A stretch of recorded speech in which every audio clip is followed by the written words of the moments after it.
Saudações, pessoal! Sejam bem-vindos ao canal Comentários Bíblicos Católicos. Viva Cristo Rei, Salve Maria Imaculada e São José, seu castíssimo esposo. No vídeo de hoje, adentraremos no capítulo 4 do Evangelho segundo São Mateus, tratando do tema da tentação de Jesus Cristo no deserto pelo diabo. Basicamente, vamos trazer um pouco da contextualização da coisa, o que significa para o contexto judaico a tentação de Jesus e, principalmente, trazer com a forma de uma das questões da Suma Teológica um assunto de se Jesus Cristo deveria mesmo ter sido tentado, visto todas as prerrogativas que o cercavam, visto a virtude da sua pessoa, a importância e a divindade. Comecemos, então. Primeira leitura. Mateus capítulo 4, dos versículos 1 ao 11. Em seguida, Jesus foi conduzido pelo Espírito ao deserto, para ser tentado pelo demônio. Jejuou 40 dias e 40 noites. Depois teve fome. O tentador aproximou-se dele e lhe disse: Se és filho de Deus, ordena que estas pedras se tornem pães. Jesus respondeu: Está escrito, não só de pão vive o homem, mas de toda palavra que procede da boca de Deus. O demônio transportou-o à cidade santa, colocou-o no mais alto do templo e disse-lhe: Se és filho de Deus, lança-te abaixo, pois está escrito: Ele deu a seus anjos ordens a teu respeito. Eles te protegerão com as mãos, com cuidado para não machucares o teu pé em alguma pedra. Disse-lhe Jesus: Também está escrito: Não tentarás o Senhor teu Deus. O demônio transportou-o uma vez mais a um monte muito alto e lhe mostrou todos os reinos do mundo e a sua glória, e disse-lhe: Eu te darei tudo isto se, prostrando-te diante de mim, me adorares. Respondeu-lhe Jesus: Para trás, Satanás, pois está escrito: Adorarás o Senhor teu Deus e só a ele servirás. Em seguida, o demônio o deixou e os anjos aproximaram-se dele para servi-lo.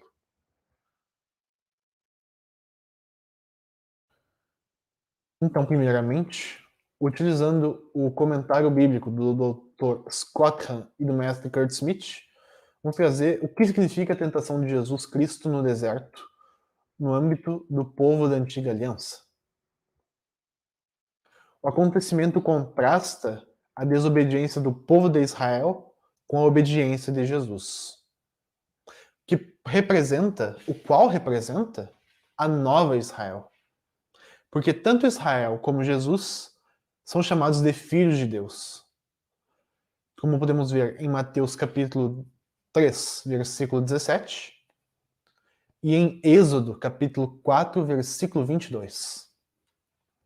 Segundo, porque as tentações de ambos são precedidas por um batismo, como podemos checar em Mateus capítulo 3, versículos 13 ao 17, o batismo de Jesus por João Batista, e também por 1 Coríntios capítulo 10, versículos 1 ao 5.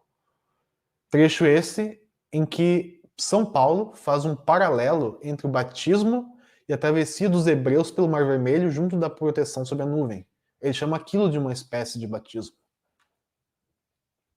Também porque, em terceiro, Israel foi posta à prova durante 40 anos, enquanto Jesus ficou 40 dias e 40 noites em provação, como podemos ler no versículo 2 do capítulo 4.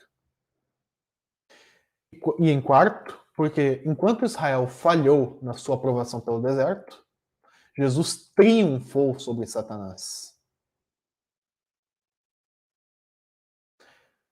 Jesus triunfou sobre Satanás através da obediência e da auto-humilhação.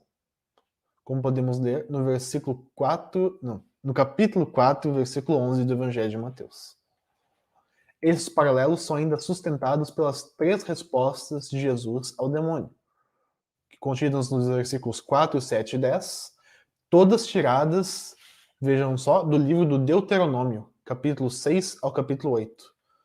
A resposta diz que somente, nem só de pão vive o homem, mas toda palavra que sai da boca de Deus, de que não tentarás o Senhor teu Deus, e de que só a ele adorarás e a ele servirás, a ele prestarás culto, são tiradas dos capítulos 6 ao 8 do livro do Deuteronômio, o quinto livro do Pentateuco.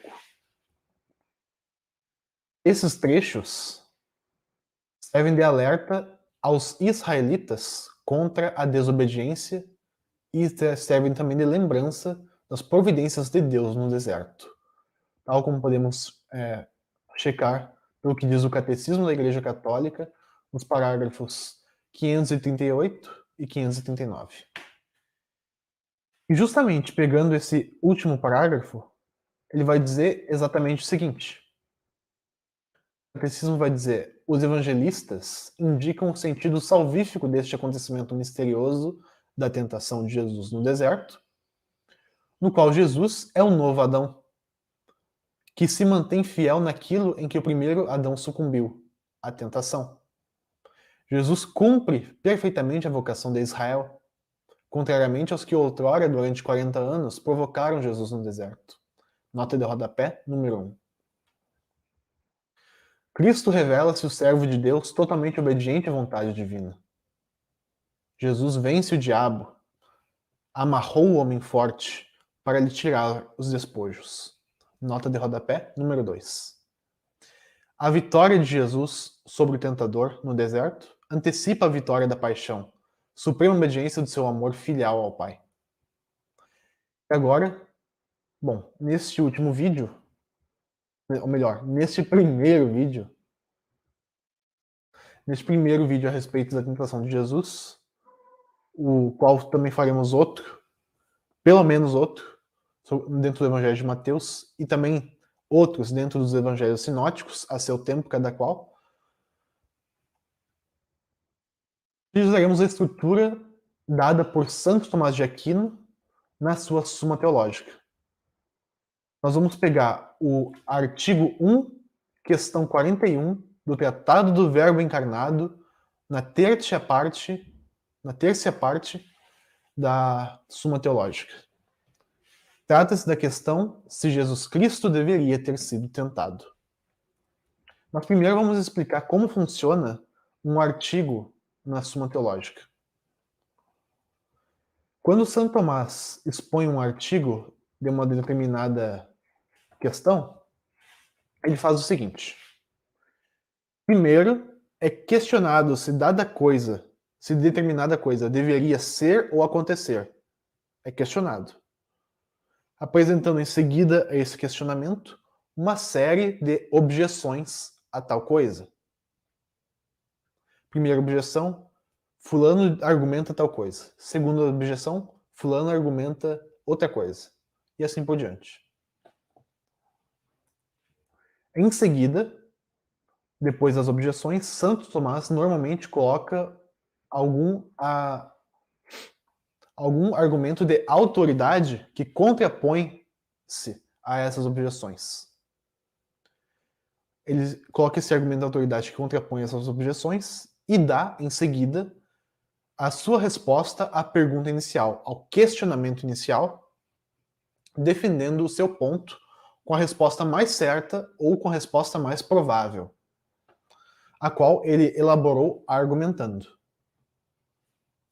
Depois de responder o questionamento inicial, Santo Tomás acaba dando as soluções a cada uma das objeções inicialmente dadas. Uma primeira solução para a primeira objeção, uma segunda solução para a segunda objeção, uma terceira para a terceira e assim por diante. Então, uma coisa que nós veremos é que o arcabouço de Santo Tomás de Aquino é profundamente baseado nos padres da Igreja.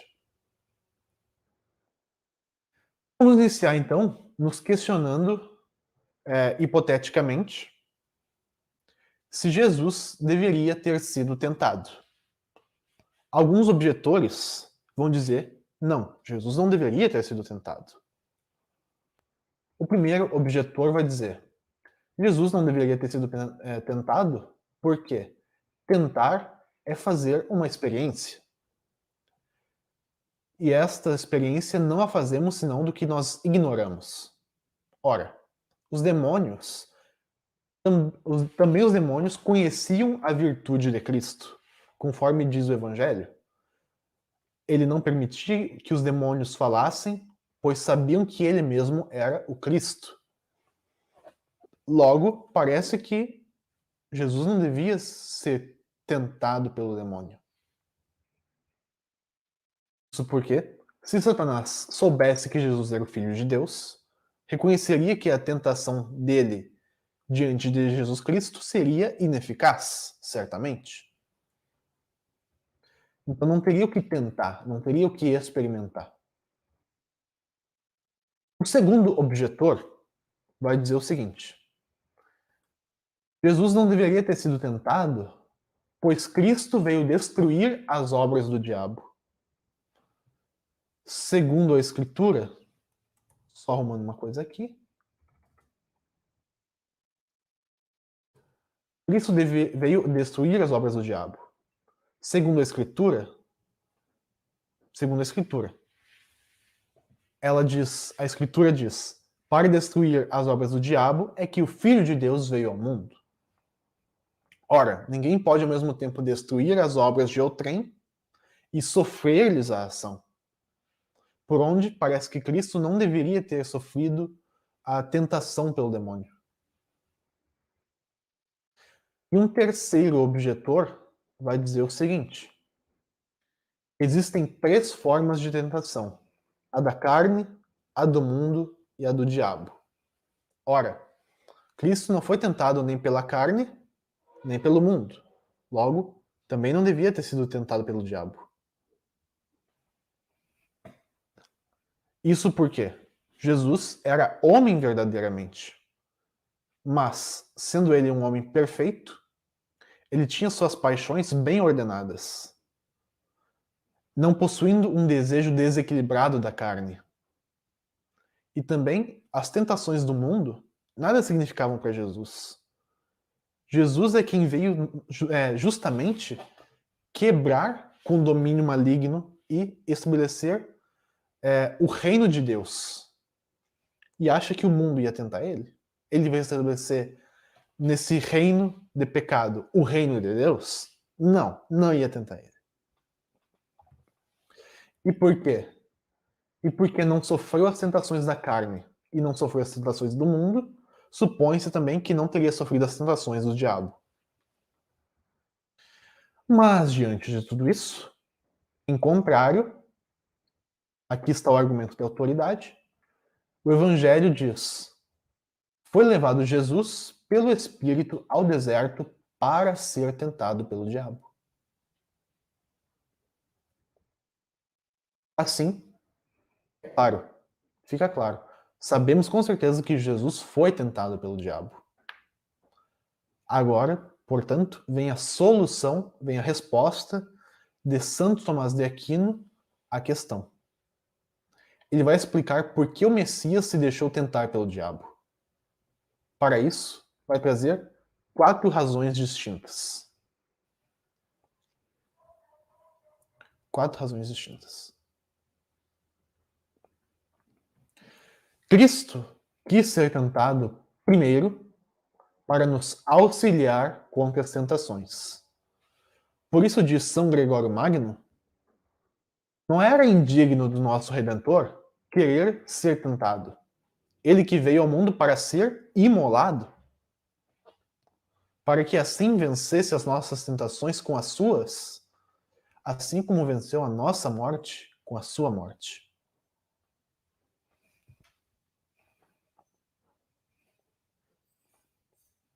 Ou seja, Jesus veio para ser morto pelos homens em redenção dos nossos pecados. Diante de ser assassinado brutalmente, como ele o foi, ser tentado pelo diabo seria algo muito menor, que com certeza não macularia a sua dignidade. Agora vamos à segunda razão.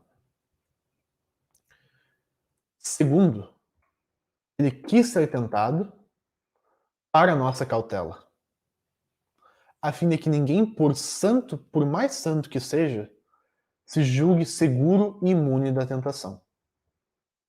Por isso ele quis ser tentado, depois do batismo. Ele se batizou e foi tentado. Porque, como diz Santo Hilário de Poitiers, as tentações do diabo são mais frequentes, sobretudo contra os santos. Porque sobre estes é que ele mais deseja a vitória. O diabo quer vencer principalmente os santos, aqueles que são mais fiéis a Deus. Donde diz a Escritura: Filho, quando entrares no serviço de Deus, tens de ser firme na justiça e no temor, e prepara tua alma para a tentação. Isto é, Jesus quis mostrar que mesmo ele, que era o Filho unigênito de Deus, foi tentado pelo diabo, e que por isso ninguém deve pensar que vai ficar livre das tentações, mesmo que essa pessoa tenha crescido muito espiritualmente. E na verdade, é justamente quanto mais crescido espiritualmente você ficou, mais chance você tem de ser tentado pelo diabo. O inimigo não quer descansar diante de quem está ascendendo aos céus. Ele quer derrubar essa pessoa. Ele quer ver esses filhos de Deus caírem da maior altura da maior altura que alcançaram e quer conquistar tal queda a que essas pessoas podem cair. Dado isso, temos já duas razões pelas quais Jesus quis ser tentado. Vamos agora à terceira razão. Terceiro, Jesus quis ser tentado para nos dar o exemplo de como devemos vencer as tentações do diabo. Onde o diz Santo Agostinho, no seu tratado sobre a Trindade, Cristo se deixou tentar pelo diabo para nos mostrar como venceremos as suas tentações, não somente com o auxílio de Cristo, mas também pelo exemplo de Cristo. É interessante aqui nós salientarmos qual é esse exemplo de Cristo. A que devemos imitar? Olhemos primeiro, pedagogicamente, para a primeira tentação demoníaca. A tentação a qual a serpente fez diante de Eva no jardim do Éden. A cobra conseguiu enrolar a mãe de todos os viventes, pois, em vez de Eva rejeitar a conversa com o demônio, ao qual devia bastar para ela o mandamento que Deus lhe dera de não comer o fruto da árvore proibida, a mulher tentou dialogar com a serpente. Deu ouvidos à astúcia diabólica e acabou levando a Adão e levando toda a humanidade à queda. Por isso, não tentemos nós argumentar com o diabo. Não porque o diabo está mais certo do que nós, mas sim porque ele, sendo um anjo, é muito mais esperto do que nós. E aí que entra o exemplo de Jesus Cristo. Em um primeiro momento, parece que Jesus também conversa com o demônio, lhe refutando as tentações. Mas o olhar atento aos evangelhos vai ver que Jesus não estava se utilizando simplesmente das ideias que ele tirava de si naquele momento. Jesus, na verdade, sequer estava respondendo ao demônio de igual para igual. O que ele estava fazendo era invocar as palavras do próprio Deus, deixadas através das Sagradas Escrituras. Quando o demônio o quer instigar a transformar as pedras em pão, o que Jesus faz é dizer: está escrito, não só de pão vive o homem, mas de toda palavra que procede da boca de Deus. Citando o livro do Deuteronômio. quando o demônio quer instigar Jesus a se atirar do alto do templo para ser carregado pelos anjos, Cristo diz: também está escrito: não tentarás o Senhor teu Deus. Citando novamente o Deuteronômio. E quando o demônio oferece os reinos do mundo se Jesus se prostrar a ele e adorá-lo, finalmente Cristo diz: para trás, Satanás, pois está escrito: adorarás o Senhor teu Deus e só a ele servirás, com a sua última citação deuteronômica. Sendo assim, o exemplo de Cristo, o exemplo que Jesus nos dá, é de nos guiarmos pelo que o próprio Senhor nos diz e rejeitarmos veementemente as artimanhas diabólicas. Não se negocia com o inimigo. Resumindo, não se negocia com o inimigo. Não se dialoga com o inimigo. E agora, vamos à quarta razão da tentação de Cristo. São Tomás vai dizer, quarto, ele quis ser tentado para nos excitar a confiança na sua misericórdia.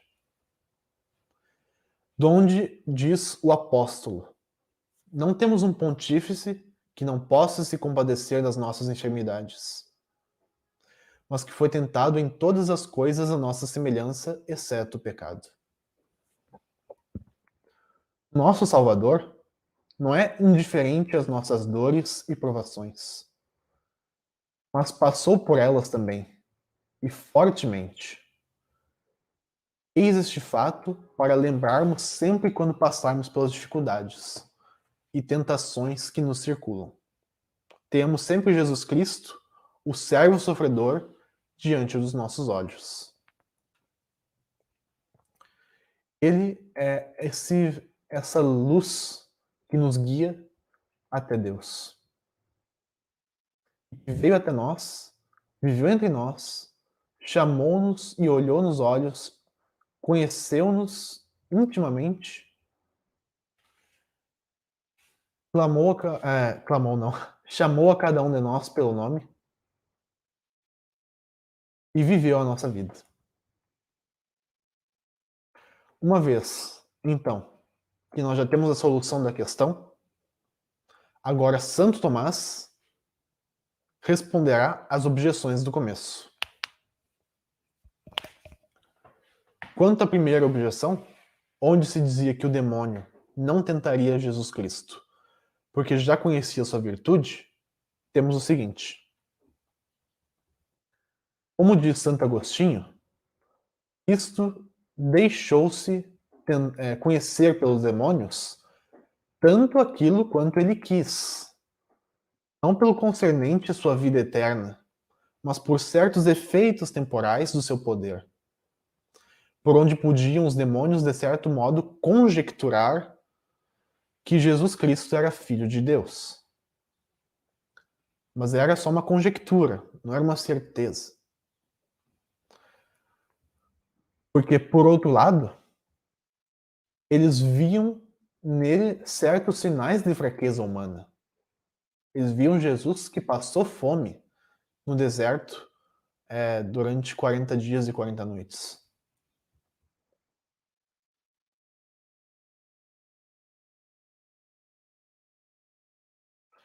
Não tinham, portanto, certo como que ele fosse filho de Deus. Por isso, quiseram tentá-lo, conforme o que diz o Evangelho. Depois que teve fome, chegou-se a ele o tentador. Porque, como diz Santo Hilário, o diabo não teria ousado tentar a Cristo se não o reconhecesse. Como homem, quando virou, sujeito à miséria e sujeito à fome. E isto mesmo se conclui do seu modo de tentar quando disse: se és filho de Deus. Ou seja, até o diabo queria questionar para descobrir se Jesus era filho de Deus. Expondo o que diz então São Gregório, o que quer o diabo significar começando com tais palavras? senão que, embora sabedor que o Filho de Deus devia vir ao mundo, não pensava contudo que viesse sujeito a essas misérias do corpo. Eis aí. Ou seja, o diabo tinha fortes suspeitas de que Jesus era o Filho de Deus. Mas vendo todas essas dificuldades humanas pelas quais o Cristo passou, ele ficava ainda com a dúvida sobre se Jesus era de fato Deus encarnado ou não. Para verificar se a sua tentação teria efeito nele, ele quis instigá-lo no deserto. Afinal, se Jesus cedesse à tentação, o diabo saberia, portanto, que não se trataria de Deus mesmo. Com isso, fica respondida a primeira objeção. A segunda objeção trazia que Jesus não podia destruir o reino de Satanás se sofresse a ação do mesmo Satanás. Dado isso, Santo Tomás de Aquino responde: Cristo veio destruir as obras do diabo não pelo emprego do seu poder, mas antes, sofrendo-lhe a ação e a dos seus partidários, de modo a vencê-la pela justiça e não pela onipotência. Por isso diz Santo Agostinho, o diabo foi vencido não pelo poder, mas pela justiça de Deus. Isto é, Jesus poderia ter subjugado o diabo pela força, com a sua onipotência. Mas Jesus quis subjugar o diabo pela justiça. Em outras palavras, mostrou que o diabo não consegue vencer aquele que está no caminho correto, aquele que segue a vontade de Deus. Seguindo esta vontade de Deus. Continuando a resposta, por onde, a respeito da tentação de Cristo, devemos considerar o que Jesus fez por vontade própria e o que ele sofreu do diabo. Assim, por vontade própria, Jesus deixou-se tentar pelo diabo, como está no Evangelho. Foi levado Jesus pelo Espírito ao deserto para ser tentado pelo diabo. Lugar que São Gregório diz dever ser entendido como um lugar do Espírito Santo, e significa que o seu espírito o levou onde o espírito maligno o encontrasse para tentá-lo. Jesus foi até lá por ação própria. Mas sofreu a ação do diabo quando este o levou para o pináculo do templo ou para o monte alto. Nem é para admirar, como diz Gregório, São Gregório, que se deixasse conduzir pelo diabo a um monte, quem permitiu que os seus partidários o crucificassem. Mas não devemos pensar que fosse tomado à força pelo diabo, mas que, como nota Orígenes, o seguia este para o lugar da tentação, como um atleta que marcha voluntariamente para o combate.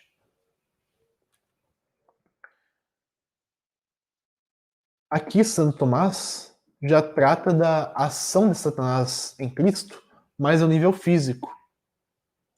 Mas a lógica é basicamente a mesma de quando nós trouxemos a primeira razão da tentação de Cristo. Ele se deixou tentar. Ele se deixou tentar. Ele se deixou que o diabo o levasse para tais lugares também. Mas quem se deixou ser assassinado, quem se deixou ser torturado pelos seus companheiros, querendo cumprir livremente a vontade do Pai, teria facilmente também se deixado livremente ser levado pelo diabo até o alto do templo ou até o alto do monte, sem problema. Se ele se deixou ser morto, se deixou ser torturado, essa coisa horrenda pela qual é a própria missão dele, não tem muito o que reclamar então dele ter sido levado ao monte ou ao templo pelo diabo. Mas sempre aceitando fazê-lo e indo por si mesmo, em encontro a tal fim. Tal como bem disse Orígenes, o atleta que marcha voluntariamente para o combate. Quanto à terceira objeção, é que Jesus não teria sido tentado pelo diabo, pois também não foi tentado pela carne e também não foi tentado pelo mundo, Santo Tomás explica. Como diz o apóstolo, Cristo quis ser tentado em todas as causas, exceto o pecado. Ora, a tentação proveniente do diabo pode ser sem pecado, pois ela se faz pela simples sugestão intervindo. Ao passo que a tentação originada na carne não pode deixar de ser pecaminosa, porque se faz pela deleitação e pela concupiscência. E como diz Santo Agostinho, existe sempre pecado quando a carne deseja contra o espírito. Donde o ter Cristo querido a tentação do diabo, mas não a da carne. Bom, aqui nós vamos nos deter um pouco para conseguir dizer o que Santo Tomás está comentando. Ele está querendo dizer que o diabo apenas tentou dar ideias a Cristo. Foi nisso que consistiu essa tentação, tentando convencê-lo de pecar. E que Jesus mesmo não sentiu nenhum impulso a pecar, o que não significa que o diabo não tentou, de fato. O que ocorre é que nosso Senhor não tinha as paixões desordenadas que o homem possui, decorrentes do pecado original. E por isso não chegou a deleitar-se naquele sabor da possibilidade que poderia ter algum pecado. Mas Santo Tomás parece também dizer que esse prazer, esse sabor em imaginar o pecado já é em si um pecado.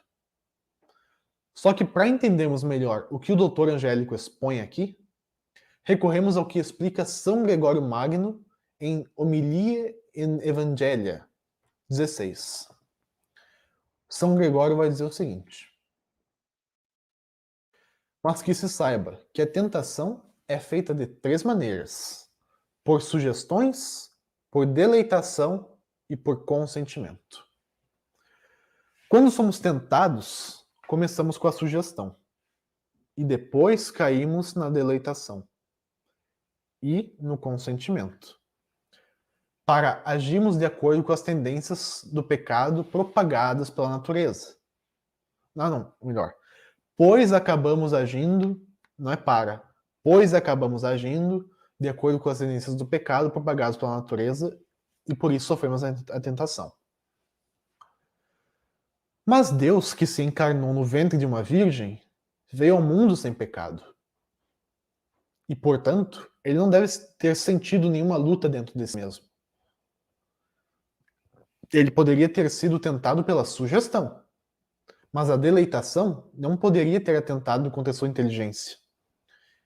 E, portanto, a tentação do diabo era externa e não afetava o interior. Isso significa que, pela sugestão, surge a proposta de pecar, a proposta para pecar.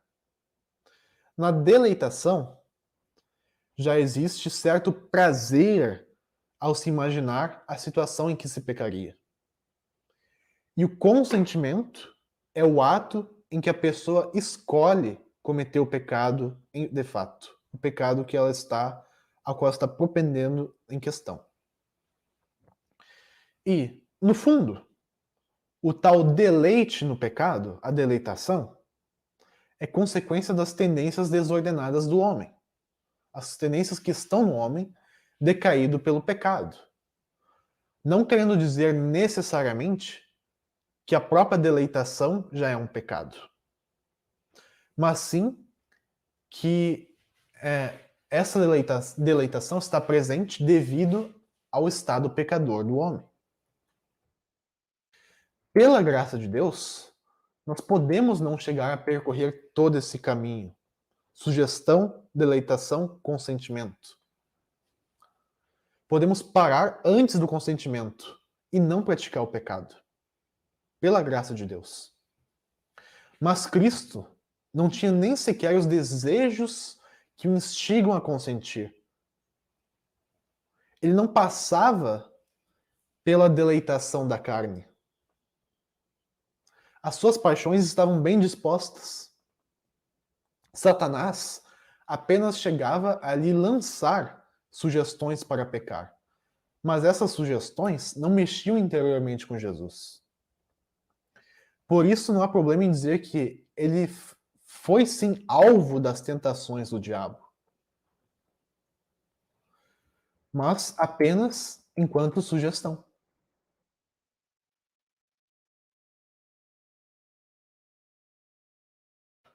Por fim, para consumar o vídeo, recordamos e salientamos alguns pontos. O ponto da vitória de Jesus sobre o diabo, a partir da justiça de Deus, e o ponto da imitação de Jesus, a imitação do exemplo de Cristo no primado de Deus em nossas vidas diante da tentação demoníaca, trazendo uma citação de São Leão Magno em um de seus sermões. Ele diz, São Leão Magno, deixa eu aqui enquadrar, de onde Jesus venceu o tentador com testemunhos da lei, não com o poder da força, para que nisto ele pudesse honrar mais o homem e punir mais seu inimigo. Ele fez isso para que o inimigo da humanidade pudesse não só ser vencido por ele como Deus, mas também como homem.